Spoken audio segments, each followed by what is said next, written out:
Time to uncover truth behind BP Duterte's 612.5 million confidential fund. Correct. Panahon na ipaliwanag mga kababayan sa tamang forum. Wala sa logic. Tama po.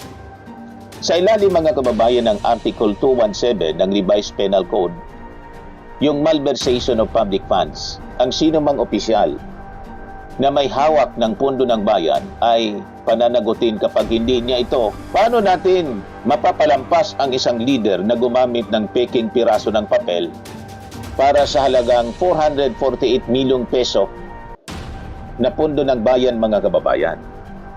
So ayon sa COA DBM Joint Circular number 2015-01, ang confidential funds ay maaari lamang gamitin sa mga lehitimong aktibidad ng intelligence. Nagbabagang mga balita at pagtalakay sa mga isyu ng lipunan. Bulsa! Opinyon, banat at paglalantad sa katotohanan. Bulsa! What you see is what you get. You decide.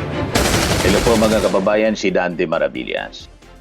So sabi po mga kababayan ni House Prosecutor Joel Chua, time to uncover truth behind BP Duterte's 612.5 million confidential fund.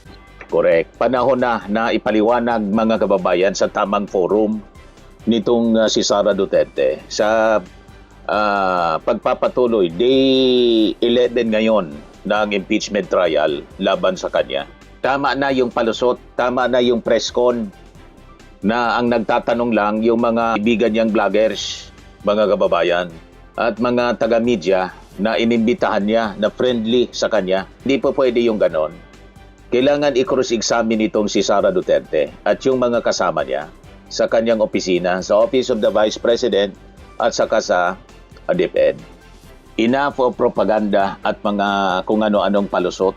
Kasi po, mga kababayan, kung kulong yung ordinaryong guro, naalala ninyo yung guro, na sangkot po sa malversation ng pondo, 5,000 lang po yung involved, pero hindi pwedeng lusot.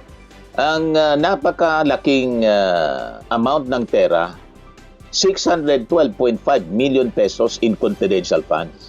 Kung ang isang isang pampublikong guro o principal na naharap sa 11 years na pagkakulong dahil po sa simple pag-alter po ng resibo sa halagang 5,000 pesos, walang katanggap-tanggap na dahilan kung bakit si Sara Duterte ay papahintulutan natin na makalusot sa 612.5 million na questionable confidential funds, kung saan mga kababayan, yung 448 million pesos ang formal ng pinababalik ng COA dahil sa kawalan ng legal na resibo. At ito'y naganap sa pondo ng Office of the Vice President, yung confidential funds at saka sa DepEd. So ito yung mapait na katotohanan, mga kababayan. Yung 5,000 pesos na kinasangkutan ng isang guro na kulong, paano ang daang milyong confidential funds ni Sara? So ang desisyon ng Sandigan Bayan laban sa isang dating principal, dito po sa amin ito naganap, sa Catanduanes, ay nagpapakita ng lantarang pangil ng batas kung ikukumpara po sa dambuhalang pondo na niliquidate ni Sara Duterte gamit lang ang mga walang kwentang resibo for peke yung mga beneficiaries. So ang isang ordinaryong prinsipal sa probinsya na bilanggo at nasira karir niya ng habang buhay dahil lang sa 5,000 pesos na pondo ng imento na binago ang resibo. Pero si Sara Duterte, formal nang inutusan ng COA na ibalik ang kabuuang 444 million pesos na kinuha mula sa kaban ng bayan nang walang sapat at legal na dokumento. So, ang tanong mga kababayan, bakit ang maliit na guro ay mabilis na kinulong ng batas, pero ang Vice Presidente na may halos kalating bilyong pisong questionabling ay nagmamatigas pa rin at hirap papanagutin. So yun ang hindi natin maintindihan. Wala sa logic. Tama po. Sa ilalim mga kababayan ng Article 217 ng Revised Penal Code, yung malversation of public funds, ang sino mang opisyal na may hawak ng pondo ng bayan ay pananagutin kapag hindi niya ito may paliwanag ng maayos. Ang batas ay wala dapat pinipiling halaga. 5,000 man yan o 448 million pesos notice of disallowance. Sa ilalim mga kababayan ng mga patakaran ng COA, kapag naglabas ng notice of disallowance or ND, ang pananagutan ay personal at hindi institusyonal. Ibig sabihin, obligado si Sara at ang kanyang mga tauhan na hugutin sa sarili nilang bulsa ang pera para ibalik mga kababayan sa gobyerno. Ngayon, dito tayo sa records ng paglustay. Yung detalye po ng 448 million pesos na disallowance ng Commission on Audit. Hindi lang po ito simpleng chismis o isyong politikal, mga kababayan. Formal nang hinatulan ng COA na illegal daw at walang basihan itong dambuhalang bahagi ng ginastos na confidential funds ng Vice Presidente. So, ang paghimay mga kababayan dito sa pundong ito, yung kabuuang 612.5 million confidential funds na hawak po ni Duterte sa Office of the Vice President. 500 million kasi sa OBP. Sa DepEd po, 112.5 million pesos. So, ito ang formal na ibinasura na at pinababalik po ng Commission on Audit. So, ang 2022 OBP disallowance, nagkakalaga po siya ng 73.28 million pesos. Sa bahagi mga kababayan ito ng 125 million na naubos sa loob lang o ng mga reports 11 days daw noong December 2022. So, ang pondo ay formal ng kinatigan ng COA proper na tuluyang ibinasura ang apila mga kababayan ni Sara. So, sabi ni BP Sara, ginamit daw ito sa pagbili ng mga mesa, upuan, at computer na bawal sa confidential funds. So, kinonfirm lang niya. So, nasaan ang resibo nito? Di ba? Yun ang tanong. Ang 2023 OBP disallowance, panibagong 375 million pesos ito para sa unang tatlong quarters ng 2023. Na-discover naman po ng Commission on Audit na mahigit 62 million pesos ang ibinayad sa rewards nang walang kahit anong patunay ng operasyon. You see? At halos 119 million mga bilihin na acknowledgement receipts. Mga acknowledgement receipts lang, ARs, ang katibayan imbes na opisyal na resibo. Matindi po, mga kababayan, yung violations kaya dinisalaw. Isipin mo ang bilis ng kamay ng siyasatin mga kababayan ng COA na patunayang halos 448 milyong piso ang hindi may paliwanag kung saan napunta. Walang opisyal na resibo, walang patunay ng operasyon. At ang ginamit lang ay ang mga piraso ng papel na pinirmahan sa mga taong hindi naman personalities na hindi naman po mahanap ng batas. Puro mga chichirya. So kung ang principal ay nakulong sa isang altered receipt ng simento, paano natin mapapalampas ang isang leader na gumamit ng peking piraso ng papel para sa halagang 448 milyong peso na pundo ng bayan mga kababayan? So ayon sa COA DBM Joint Circular number 2015-01, ang confidential funds ay maaari lamang gamitin sa mga lehitimong aktibidad ng intelligence at surveillance at dapat suportado ng sapat na legal at factual mga kababayan na dokumento. So ang paggamit ng simpleng acknowledgement receipts para sa daan-daang milyong piso ay lantarang paglabag sa Presidential Decree number 1445. Ito po yung Government Auditing Code at nagpapakita ng matibay na basihan para sa krimeng plunder. Itong Republic Act 7080. Dahil lumampas mga kababayan ito sa legal na threshold na 50 million pesos ng nakaw o nawawalang pondo.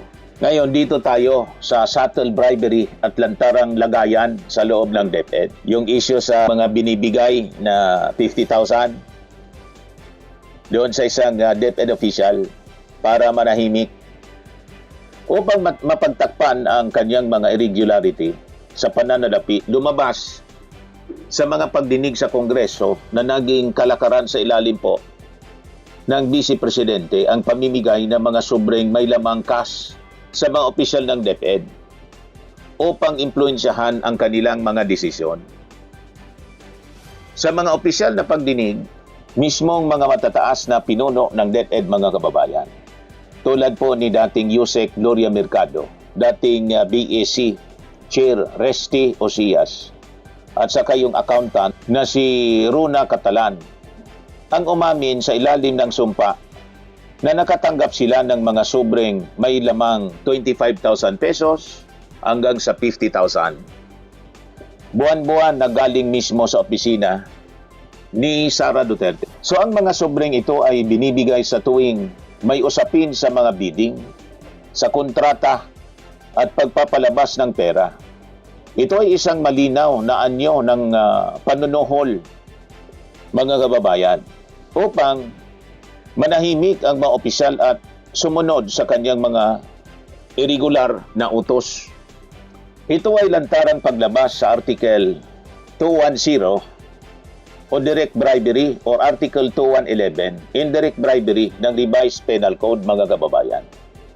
Gayon din sa Section 3B at C ng Republic Act Number 3019, yung Anti-Graft and Corrupt Practices Act. So, ipinagbabawal ng batas sa mga pampublikong opisyal ang tumanggap o magbigay ng anumang regalo o pera o benepisyo na may kaugnayan sa kanilang opisyal na tungkulin. Ang paggasta, mga kababayan, ng pundo ng bayan para isuhol sa sarili niyang mga tauhan upang manahimik ay isang mabigat na pananagutang kriminal.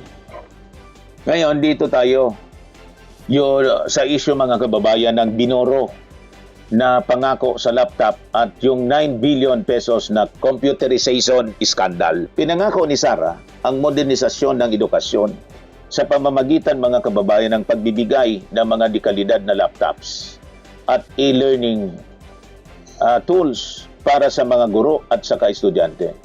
Ngunit napako ito sa bilyon-bilyong pisong maanumalyang kontrata at mababang paggasta, mga kababayan. So noong DepEd secretary pa siya, marami siyang ipinangakong pagbabago kabilang ang mga pamamahagi nitong mga computers at smart TV. Pero ayon sa record, mga kababayan, ng DepEd at COA noong 2023, mahigit 2.18 billion lamang ang nagastos mula sa 11.36 billion na pondo para sa DepEd Computerization Program. Ibig sabihin, bilyon-bilyon na pondo para sa laptop ng mga guro ang natulog. Hindi nagamit at nawawala habang ang mga paaralan ay salat sa teknolohiya. So bukod dito, ang mga nakaraang pagbili ng laptop. Sa ilalim, mga kababayan, ng makinaryang Duterte, napatunayang overpriced o masyadong mahal, ngunit lumang modelo at mababa ang kalidad. Ito yung lumabas sa Good Government hearing sa Congress, mga kababayan. Nang pilitin ng kanyang mga tauhan na irig o lutuin ang bidding para sa mga bagong computers, doon na nagsimulang magsipag-alisan at magsalita ang mga matatapat na opisyal. Ang kabigoang magamit, mga kababayan, ng tama ang pondo at ang pagtatangkang pakialaman ang bidding process ay direktang paglabag sa Republic Act Number 9184 o itong Government Procurement Reform Act. Obligasyon ng gobyerno na dumaan sa competitive public bidding upang makuha, mga kababayan, ang pinakamurang presyo na may pinakang mataas na kalidad. Yan yung dapat. Ngayon, ang overpricing, mababang utilization ng budget at ang pagtangkang lutuin ang bidding ay pumasok sa krimen ng Section 3E at G ng Republic Act 3019 dahil nagdulot ito ng matinding kapinsalaan sa ating gobyerno at nagbigay ng hindi nararapat na pakinabang sa mga paboritong suppliers. Ngayon, dito tayo sa mga pangakong napako. Ang iniwang utang at sirang reputasyon sa mga guro. Pinangako ni Sara Duterte ang pag-angat ng kalidad ng buhay ng mga guro at ang pagtatayo ng libu-libong silid-aralan. Ngunit iniwan niya ang DepEd na mas baon, mga kababayan, sa problema. So tandaan natin ang mga pangako ni Sara. Tataasan daw ang sweldo ng mga guro aalisin ang mga non-teaching loads at aayusin ang mga classrooms. Pero noong umupo siya, ang inatupag niya ay ang paghingi ng confidential funds para daw sa national security sa loob ng mga eskwelahan. Iniwan niya ang DepEd na may kulang na mahigit sa 150,000 na classrooms. Ang mga guro ay nanatiling lubog sa utang. Walang aumento at napilitan pang maging biktima ng red tagging imbes na suportahan mga kababayan. So ang budget na nakalaan para sa Basic Education Report ay dapat nakatutok sa General Appropriations Act, line items para sa classroom, construction at teacher welfare. So ang pag-divert ng atensyon at pondo patungo sa mga aktibidad na walang kinalaman sa curriculum, gaya ng surveillance at intelligence operation, na trabaho naman po siya ng PNP at ng Armed Forces, ay isang uri ng misapplication of public funds o technical malversation kung mapapatunayan na gamit ito sa labas ng mandato ng DepEd. Tama po. So kung ang batas ay may pangil para ikulong ng 11 years ang isang ordinaryong prinsipal sa Catanduanes dito sa amin po, sa Bicol, dahil sa 5,000, dapat ay mas matalim ang tuka ng katarungan para papanagutin po si Sara Duterte. Walang katarungan kapag pinalagpas si Sara Duterte habang ang mga guro ay hindi nakakuha ng nararapat para po sa kanila. Tama po. Swimming and lifting cream, pinapahid po sa mga pulses in affected area. Mainam po sa paninigas ng mga kaso-kasuan. Ito naman po, Automax Radiant Serum. Sa mukha naman yung application, anti-aging po siya. You will look 10 years younger than your age. Sa mga cancer patients naman po, baka lang gusto ninyo itong itry. Neng siya red mixed fruit drink. Hindi mo po siya gamot, food supplement siya. Kaya lang, gawa siya mga kababayan sa goji berry. Yung goji berry may anti-cancer properties. O ngayon, yung mga inquiries ninyo, dumiritso na lang kayo sa aming messenger sa Facebook para masagot namin agad. Ayos pa? Ayos na ayos niya, Mr. Maravilla. Sa mga nagana po ng malinis and spacious fitness gym, pumunta lang po kayo sa aming Colossal Fitness Gym. May Grab car rental din po kami. But anyway, ito po pala yung aming bagong product na binibenta online.